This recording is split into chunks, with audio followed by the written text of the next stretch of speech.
So something happened with my Google Pixel 10 Pro XL. I'm using Google Pixel 10 Pro XL from some time now as my primary phone. And what happened was, let me just clarify with you. It's not actually related to a particular custom ROM. It's related to something else. So make sure to watch this video till the end. I will let you know something, some useful things. So make sure to watch this video till the end. First of all, for example, if you're into this channel from a long time, I install custom ROMs, usually unlock bootloader and so on. So this time it's no different. But I recently find out one thing here in the Pixel 10 series. We just got a new update of May 2026, which had some issues related to downgrade and so on. So installing older custom ROMs had some issues.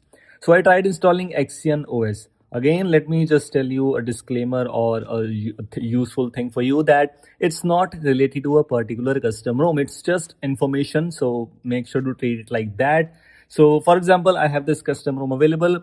We got changelog, we got installation instructions and so on. So what I found is we have almost everything available. Even I'm not saying I'm a pro in this, but at least I'm not noob. I'm not new one in these kind of things. But I accidentally skipped some things here.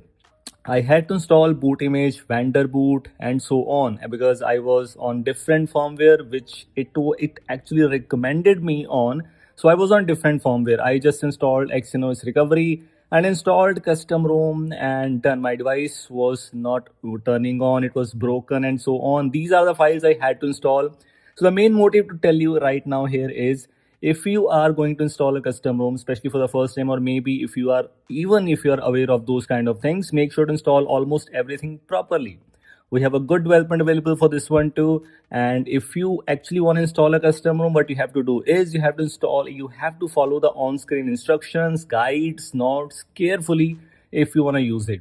So what's the solution for my device? I actually opened Google's website to check out the repair status for my device. I made a repair request. They accepted it because my device was actually in warranty, and it was a good experience, to be very honest with you.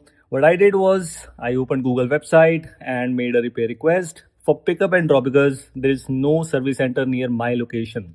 So they picked up my device next day, and now this is the status, which is the current one right now.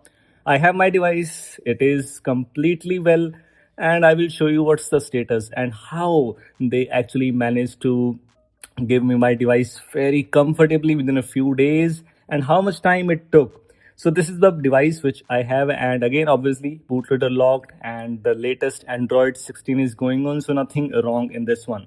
First time when I used this one, when I made a repair request, they gave me that this is a Blue Dart customer kind of tracking number.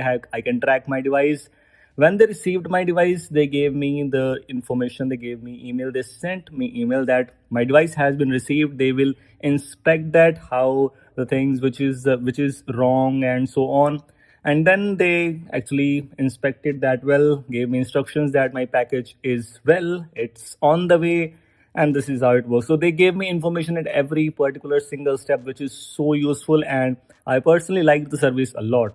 So the quick introduction, again, let me give you a quick summary of this one, that my device was dead at certain point. It wasn't even working because of my issues, because of my mistakes, and now it is working well thanks to Google. But let me just give you a reminder that if you're going to install a custom ROM for the first time, make sure to follow all the on-screen instructions carefully.